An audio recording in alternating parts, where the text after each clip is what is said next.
Olá, que a paz do Senhor esteja com você, seja muito bem-vindo aqui ao Cristão Integral. Olha, a gente está hoje no nosso sexto dia da jornada de 21 dias, a série Livre de Verdade.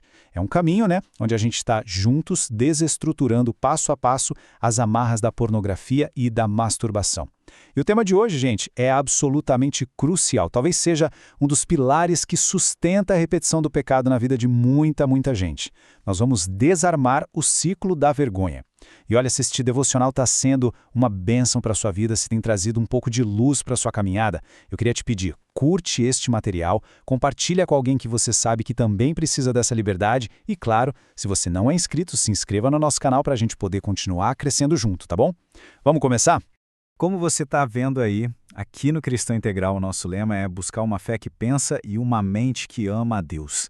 A gente acredita de verdade que a fé cristã não é um salto no escuro, sabe? Mas sim um passo firme na luz, na revelação de Deus. E é por isso que a gente não foge de tema difícil, não. Pelo contrário, a gente encara de frente com a verdade sólida das Escrituras e com a graça, que é profunda, que é insondável. Hoje a gente vai mergulhar a fundo numa das armas mais sofisticadas e, eu diria, letais do inimigo. É aquela ferramenta que ele usa para nos manter acorrentados ao pecado, mesmo depois da gente confessar, mesmo depois da gente chorar. Vamos falar do ciclo da vergonha. Essa frase, ela resume uma tragédia que tem milhares de anos e que está gravada no nosso DNA espiritual. Pensa bem, desde Adão, lá no Éden, a nossa reação por instinto à falha, ao pecado, não é correr para a luz, é fugir para as sombras. A gente se cobre com aquelas folhas frágeis da nossa própria justiça, sabe? A gente constrói esconderijos de autocondenação e, na nossa terrível ingenuidade, a gente chega a acreditar que o chicote da culpa pode, de algum jeito, nos fazer santos. A gente acredita que, se punindo o suficiente, se sentindo mal o bastante, a gente vai, de alguma forma, estar pagando pelo nosso erro e se tornando digno de voltar para a presença de Deus. Hoje, a gente vai expor essa mentira devastadora à luz gloriosa e libertadora do Evangelho. Então a nossa jornada hoje está bem estruturada para a gente não se perder. Primeiro, a gente vai entender esse nosso instinto de fuga lá no esconderijo de Adão, a raiz bíblica do nosso problema. Depois, a gente vai diagnosticar a engrenagem do auto-ódio, vamos dissecar esse mecanismo que nos prende. Em seguida, a gente chega numa bifurcação que é crucial, onde a gente vai aprender a distinguir os caminhos. Feito isso, vamos aplicar o único antídoto que funciona de verdade, a graça de Deus. Na sequência, eu vou te dar ferramentas práticas de desestruturação mental para você aplicar hoje mesmo e, por fim, a gente conclui com o fim da fuga. Então prepara o seu coração, porque Deus tem liberdade para nós. Bora lá, vamos começar a nossa primeira sessão. O ponto de partida para quebrar qualquer ciclo vicioso é entender a origem dele, certo? E essa nossa tendência de se afundar na vergonha depois de pecar, ela é tão antiga quanto a própria humanidade. É a síndrome do esconderijo de Adão. E ela não acontece só num jardim antigo, não. Ela acontece nos cantos frios e silenciosos do nosso quarto, na calada da noite, logo depois de uma queda, quando a tela do celular apaga e o peso da realidade desaba em cima da gente. É absolutamente fundamental a gente entender isso aqui. A culpa, quando ela é mal administrada, quando ela não é levada cativa a Cristo, ela não nos afasta do pecado. Pelo contrário, e de uma forma irônica e muito cruel, ela se torna o combustível que nos empurra de volta para ele. A vergonha cria um ambiente de desespero, de isolamento, de autoaversão tão doloroso que a única saída que o nosso cérebro viciado conhece é buscar a anestesia do próprio pecado que causou a dor inicial. Percebe? É uma armadilha perfeita, um laço que se aperta cada vez que a gente tenta fugir. E hoje, pela graça de Deus, a gente vai aprender a cortar esse laço. Agora, vamos fazer um diagnóstico preciso. Não dá para a gente tratar uma doença sem antes entender como ela funciona. A gente precisa entender como essa máquina infernal opera na nossa mente e no nosso espírito. Então, nessa sessão, a gente vai colocar uma lente de aumento sobre a mecânica do ciclo da vergonha, essa engrenagem diabólica que moe a nossa esperança, que nos convence de que a gente é um caso perdido e nos mantém acorrentados, mesmo sendo filhos livres de Deus. Olha só a clareza desse processo. A sequência é perversa e é previsível. Tudo começa com o passo 1, a queda no pecado. A gente cede à tentação, o clique, o ato. Imediatamente, sem demora, já vem o passo 2, uma repulsa esmagadora, um sentimento de nojo de si mesmo, sabe?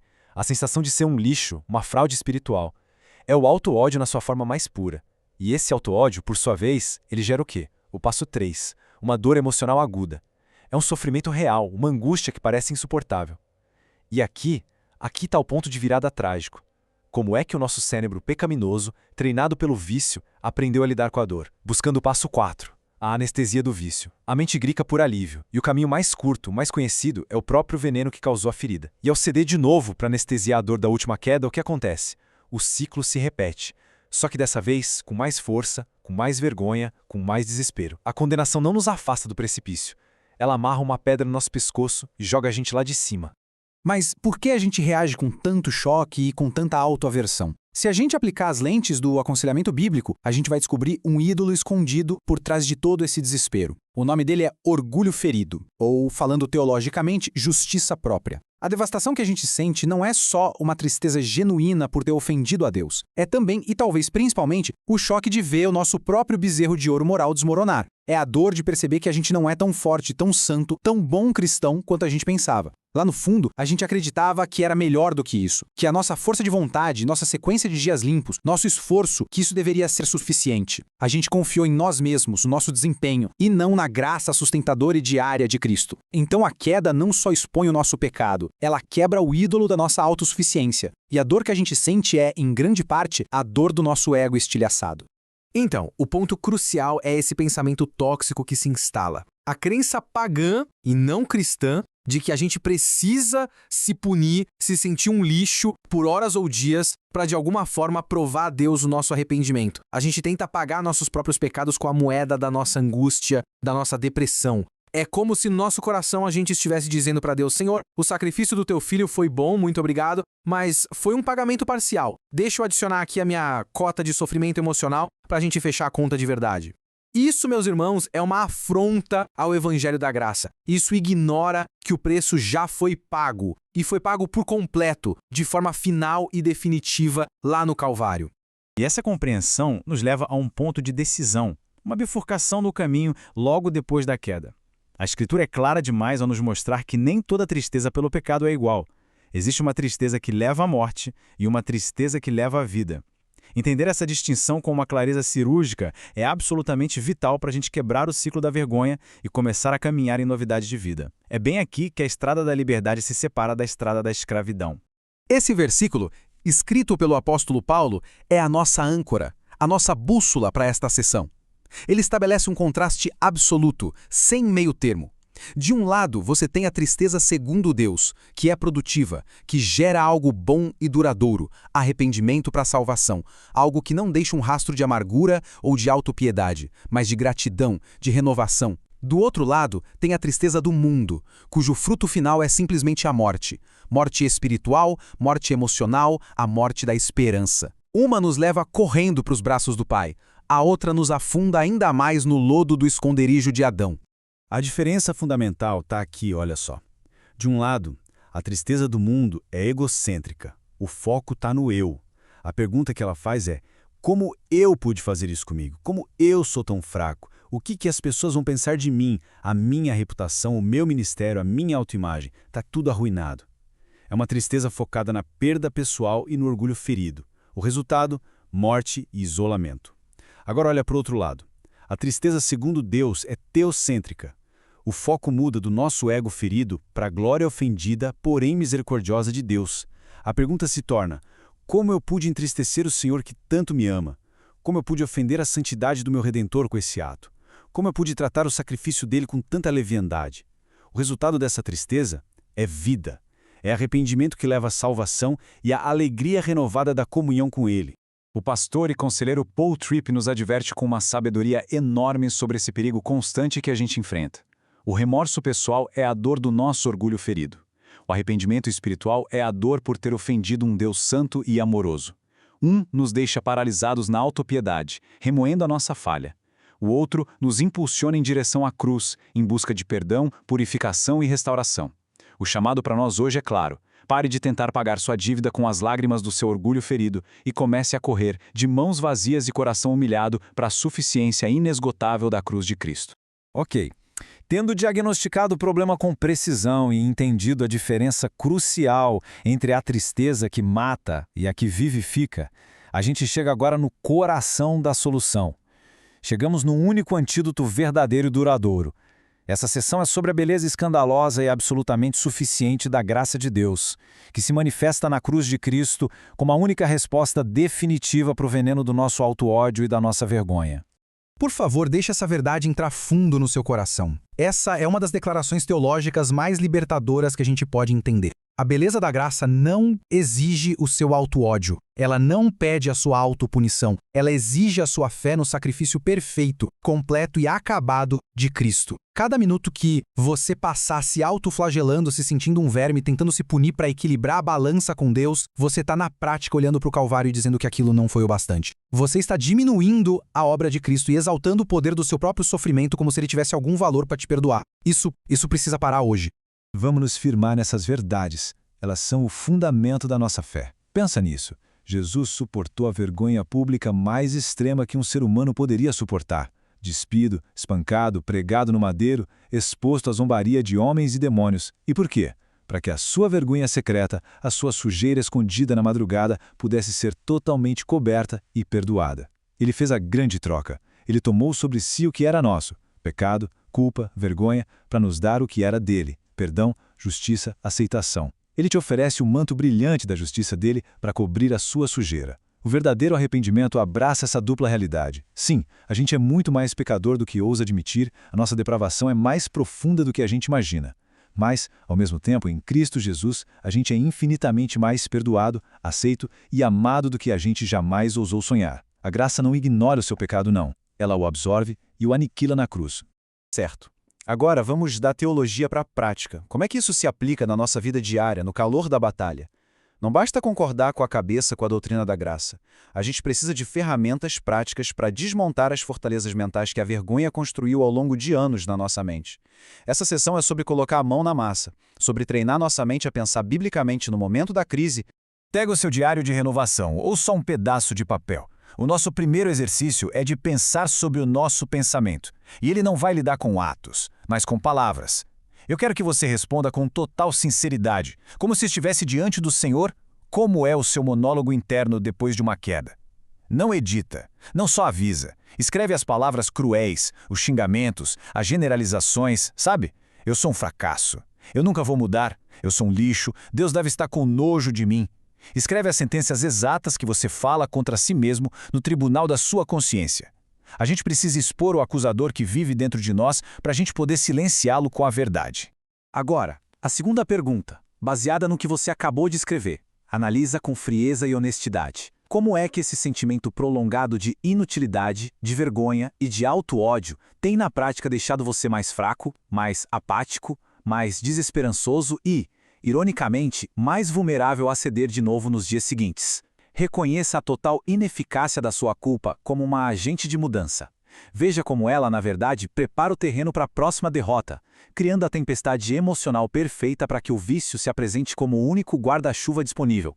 E agora, o passo transformador. Com base nas verdades do Evangelho que a gente viu, reescreva o seu monólogo interno pós-falha. Mas, dessa vez, a base não pode ser o que você fez na noite anterior. A base tem que ser o que Cristo fez por você há 2000 anos na cruz. Como é que a doutrina da justificação somente pela fé muda o que você diz a si mesmo quando falha? Em vez de eu sou um lixo, talvez seja só um pecador, sim, mas um pecador perdoado, justificado e coberto pelo sangue de Cristo. Meu pecado é grande, mas a graça dele é maior. Troque a linguagem da condenação pela linguagem da redenção. Pratique pregar o Evangelho para si mesmo. Nosso alcance ativo para hoje é um exercício poderoso que une corpo e alma. É uma intervenção profunda na prática da vergonha. Sempre que a voz da condenação, do orgulho ferido, do auto-ódio sussurrar na sua mente hoje, você vai parar e fazer o seguinte, como uma disciplina espiritual, no mínimo 7 vezes ao longo do dia. Primeiro, a declaração teológica, baseada em Romanos 8:1, dita em voz alta se possível: agora, pois, já nenhuma condenação há para mim, porque estou em Cristo Jesus. Minha justiça não vem do meu desempenho manchado, ela flui das feridas do meu Salvador. E enquanto você declara essa verdade, executa a ação física, mude sua postura. Se estiver curvado, levante a cabeça, ombros para trás, peito aberto, respira fundo. Não com arrogância, mas com a dignidade de um filho perdoado, amado e aceito pelo Rei do Universo. Seu corpo precisa confessar a graça que sua mente, viciada na vergonha, tenta negar. E por fim, uma verdade crucial para a nossa prática. A vergonha prospera na escuridão e no isolamento. Ela é como um fungo que cresce no porão úmido e escuro da nossa alma, e ela morre de fome quando é exposta à luz da comunidade e da confissão. A escuridão mente para você, dizendo que você é o único, que se as pessoas soubessem da sua luta, elas te rejeitariam. Destrua essa mentira hoje, agora. Manda uma mensagem para o seu mentor, para o seu pastor ou parceiro de responsabilidade. Seja simples e direto. Tenho lutado contra a vergonha que esse pecado me causa. Pode me lembrar do evangelho hoje para eu não me esconder de Deus? Peça ajuda. É um ato de humildade que aniquila o orgulho, a raiz da vergonha. E a gente está chegando ao final da nossa jornada de hoje. A gente passou anos fugindo e se escondendo de Deus cada vez que pecava, achando que o olhar dele sobre nós era de desprezo e decepção. Mas a verdade do Evangelho é que os olhos de Cristo, que olham para a gente agora, são olhos de um amor que atravessa a nossa miséria e nos alcança. É hora de parar de correr, é hora de parar de se esconder, é hora de voltar para casa. E para sua mente não esquecer das riquezas da graça no dia de hoje, eu quero te deixar com estas escrituras para meditação. 2 Coríntios 7:10, para sempre se lembrar da diferença vital entre as duas tristezas. Romanos 8:1, que é o hino da liberdade e da condenação para todo aquele que está em Cristo. E 1 João 1:9, a promessa segura e infalível de que se confessarmos os nossos pecados, Ele é fiel e justo para nos perdoar os pecados e nos purificar de toda injustiça, não de alguma, mas de toda. Alimente sua alma com essas verdades, memorize-as. E eu te deixo com essa pergunta para ecoar na sua mente e no seu coração. É a pergunta que resume tudo que a gente conversou aqui. Você vai continuar aí, no chão, se autoflagelando, tentando pagar com a sua miséria emocional, uma dívida que Cristo já cancelou por completo na cruz? A vergonha não é a sua dona. A culpa foi pregada no madeiro. A cruz é a sua defesa final e irrefutável contra o acusador. Descanse. Pare de lutar para pagar o que já está pago. Apenas receba o perdão, que é gratuito e imerecido. Se essa mensagem trouxe liberdade à sua consciência e apontou sua visão para a suficiência de Cristo, por favor, compartilhe-a com alguém que você sabe que vive soterrado pelo ciclo da culpa. E se inscreva para não perder o nosso próximo encontro, onde a gente vai continuar essa jornada de desestruturação, desmascarando a falsa identidade que o vício tentou tatuar na sua alma. E agora, abaixe a guarda do seu orgulho. Se você puder, feche os seus olhos. Vamos orar juntos. Pai Santo, nós trazemos à Tua presença o peso esmagador da nossa vergonha. Confessamos que inúmeras vezes fugimos de Ti depois de falhar, nos escondendo nas trevas como o primeiro homem no jardim. Pedimos que o Teu Espírito Santo destrua em nós o ídolo do orgulho ferido e da justiça própria. Exponha como temos usado nossa própria tristeza inútil como desculpa para continuar na escravidão. Ensina-nos a majestosa diferença entre a condenação que nos afasta e o arrependimento que nos aproxima. Liberta-nos da prisão de querer pagar nossos próprios pecados. Que o sangue de Jesus seja nossa única e suficiente resposta ao acusador. Que hoje seja o dia em que paramos de nos esconder e corremos para os teus braços de graça. Em nome daquele que tomou a nossa vergonha no madeiro, nosso Senhor e Salvador, Jesus Cristo. Amém. Caminhamos juntos na liberdade que Ele conquistou. Até a próxima.